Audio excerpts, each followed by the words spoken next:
Assalamualaikum warahmatullahi wabarakatuh. Perkenalkan, kami dari kelompok 1 mata kuliah Ekonomi Internasional yang berjudul Pengaruh Ekonomi Internasional terhadap Keseimbangan Ekonomi. Baik, di kelompok 1 ini terdiri dari 10 orang.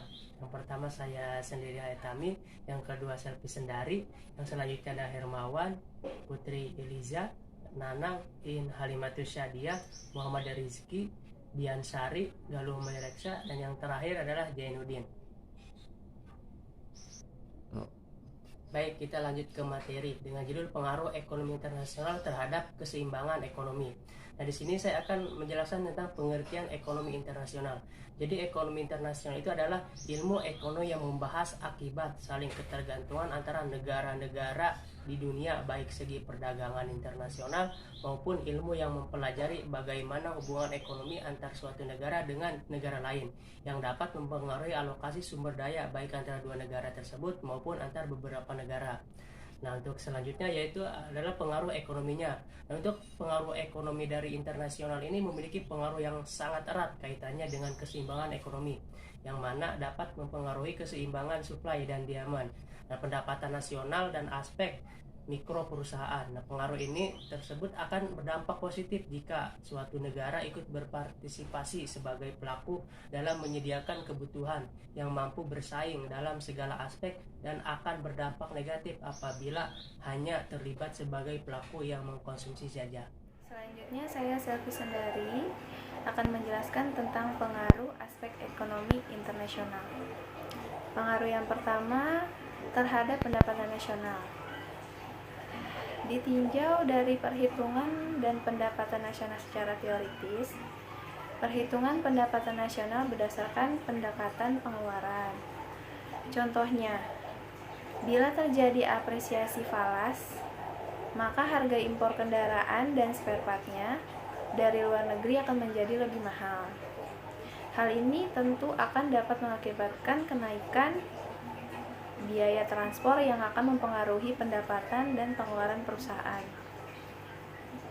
dan perorangan yang tidak melakukan kegiatan perdagangan luar negeri atau ekspor dan impor secara langsung. Nah, yang pengaruh kedua, pengaruh aspek internasional terhadap aspek mikro perusahaan. Pengaruh aspek internasional terhadap aspek mikro perusahaan adalah menganalisa pasar beserta mekanismenya yang membentuk harga relatif kepada produk dan jasa dan alokasi dari sumber terbatas di antara banyak penggunaan alternatif. Terima kasih. Saya Hermawan. Saya ingin menjelaskan pengaruh perdagangan internasional terhadap keseimbangan supply dan demand. Yaitu secara teoritis, keseimbangan ekonomi nasional suatu negara dapat dirumuskan sebagai suatu keseimbangan secara jumlah barang dan jasa yang ditawarkan dengan jumlah barang dan jasa yang diminta. Hal ini digambarkan dengan skema gambar yang seperti di atas, yaitu perdagangan daripada perdagangan internasional dengan merupakan keseimbangan supply dan demand, permintaan maupun penawaran. Dari uraian tersebut terbukti bahwa keseimbangan ekonomi nasional suatu negara sangat dipengaruhi oleh ekonomi, yaitu impor, ekspor sebagai supply, dan demand dari luar negeri. Pengaruh tersebut dapat digambarkan dengan grafik yang seperti di atas, yaitu untuk ekspor dan impor daripada perdagangan internasional, merupakan keseimbangan dari supply maupun demand. Bila impor naik, maka supply total dalam negeri akan naik, sehingga waktu supply bergeser pada keseimbangan daripada harga yang akan turun. Dengan demikian terbukti bahwa dengan kegiatan ekonomi perdagangan internasional berpengaruh terhadap ekonomi nasional melalui harga dan produksi dalam negeri. Sekian menurut penjelasan saya, Hermawan. Selanjutnya, saya Fitri Eliza akan menjelaskan beberapa faktor pemicu supply dan demand di dunia. Semakin tingginya permintaan barang akan menimbulkan kelangkaan barang tersebut, sehingga membuat barang tersebut menjadi lebih mahal. Langkah yang diambil oleh penjual untuk mengantisipasi kelangkaan barang tersebut adalah dengan menaikkan harga. Hal ini bertujuan untuk menekan ketertarikan atau minat konsumen. Faktor pemicu supply dan demand ada beberapa. Yang pertama ada pertumbuhan ekonomi yang terus berlangsung. Yang kedua ada pergeseran permintaan dunia akibat adanya bantuan luar negeri. Yang ketiga, pembiayaan perampasan perang. Yang keempat, transfer pendapatan. Yang kelima, penerapan tarif pajak atau cukai yang melakukan ekspor dan impor. Dan yang terakhir adalah pemberian subsidi ekspor. Assalamualaikum warahmatullahi wabarakatuh. Baik, saya akan melanjutkan presentasi kelompok 1 yang berjudul pengaruh aspek internasional terhadap pendapatan nasional. Yang sama-sama Bapak dan Ibu ketahui bahwa bangsa Indonesia mempunyai 3 pendapatan terbesar nasional. Yang pertama ada dana pajak, yang kedua ada dana hibah, yang ketiga ada dana non pajak. Dana inilah yang dikelola oleh pemerintah untuk mempergerakkan ekonomi nasional yang kita rasakan saat ini. Adapun dengan kejadian pandemi Covid saat ini yang melanda seluruh bangsa-bangsa internasional termasuk bangsa kita, pemerintah mengeluarkan kebijakan 3 populer yang sangat baik menurut saya. Yang pertama ada program UMKM, yang kedua ada program insentif, yang ketiga ada program insentif untuk menarik investor untuk menanamkan di negara kita tercinta.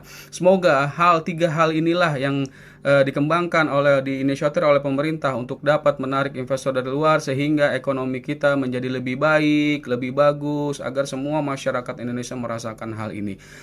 Presentasi selanjutnya akan disampaikan oleh tim saya. Assalamualaikum warahmatullahi wabarakatuh. Saya Iin Halimatus Sadia. Di sini saya akan menjelaskan tentang pengaruh aspek internasional terhadap aspek mikroperusahaan, yaitu menganalisa pasar beserta mekanismenya yang membentuk harga relatif kepada produk dan jasa, dan alokasi dari sumber terbatas di antara banyak penggunaan alternatif.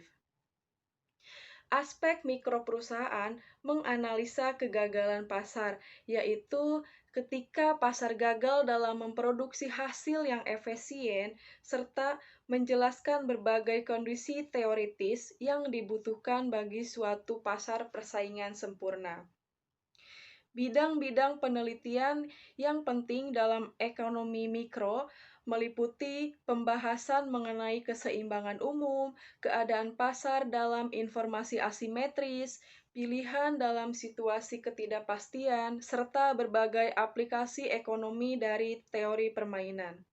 Nah, di sini pengaruh ekonomis digolongkan menjadi 3, yaitu yang pertama, pengaruh pada konsumsi masyarakat, yang kedua, pengaruh pada produksi, yang ketiga, pengaruh pada distribusi pendapatan masyarakat. Baiklah, materi selanjutnya akan dijelaskan oleh rekan saya. Terima kasih. Assalamualaikum warahmatullahi wabarakatuh. Perkenalkan, nama saya Muhammad Rizky Maulana dari kelompok 1 dan saya akan meneruskan presentasi. Di sini yang akan saya bahas itu mengenai pengaruh terhadap konsumsi. Salah satu pengaruh penting pada konsumsi masyarakat adalah karena perdagangan. Masyarakat bisa berkonsumsi dalam jumlah yang besar daripada sebelum ada perdagangan. Ini sama saja dengan mengatakan bahwa pendapatan real masyarakat, yaitu pendapatan yang diukur dan berapa jumlah barang yang bisa dibeli oleh jumlah uang tersebut. Meningkat dengan adanya perdagangan, konsep yang sering digunakan disebut transformasi. Pengertian dari transformasi sendiri adalah proses pengubahan sumber-sumber ekonomi atau barang-barang dalam negeri menjadi barang-barang lain yang bisa memenuhi kebutuhan konsumsi masyarakat. Untuk konsep transformasi ini, itu ada 2 mencangkup. Yang pertama, transformasi melalui produksi, yaitu memasukkan sumber-sumber ekonomi atau input ke dalam pabrik-pabrik dan proses produksi lain untuk menghasilkan barang akhir atau output. Yang kedua, transformasi melalui perdagangan, yaitu menukarkan suatu barang dengan barang lain yang lebih kita butuhkan. Dan segi arti ekonomisnya, menukarkan satu barang dengan barang lain melalui perdagangan adalah salah satu proses pengubahan. Ya baik, Assalamualaikum warahmatullahi wabarakatuh. Di sini saya Galumi Eriksa dari kelompok 1 yang akan meneruskan menjelaskan tentang materi pengaruh distribusi terhadap pendapatan masyarakat. Pengaruh distribusi terhadap pendapatan masyarakat itu sebenarnya memiliki masalah utama yang akan menjadi sebuah kendala. Masalah utamanya adalah kesulitannya setiap masyarakat terhadap kolaborasi dari lingkup nasional maupun internasional. Karena banyaknya keterbatasan ilmu yang dimiliki oleh masyarakat serta kurangnya penjelasan atau pemberian materi yang memberikan solusi atau kemudahan bagi masyarakat yang akan melakukan distribusi ke antar wilayah maupun negara.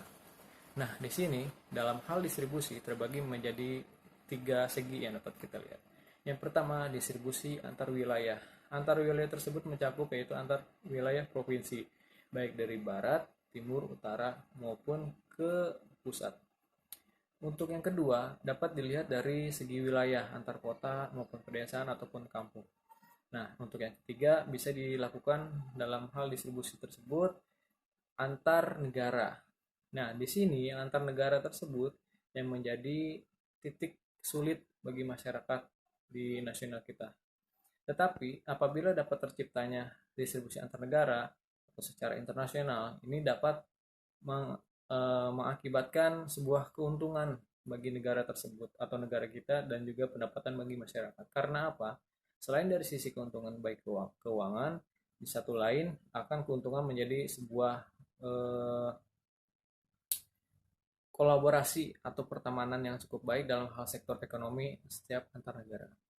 Cukup sekian dari saya. Assalamualaikum. Baik, jadi kesimpulannya adalah hubungan ekonomi internasional memiliki pengaruh yang sangat erat kaitannya dengan keseimbangan ekonomi, yang mana dapat mempengaruhi keseimbangan supply dan demand, pendapatan nasional, dan aspek mikro perusahaan. Pengaruh tersebut akan berdampak positif jika suatu negara ikut berpartisipasi sebagai pelaku dalam menyediakan kebutuhan yang mampu bersaing dalam segala aspek, dan akan berdampak negatif apabila hanya terlibat sebagai pelaku yang mengkonsumsi atau sebagai konsumen.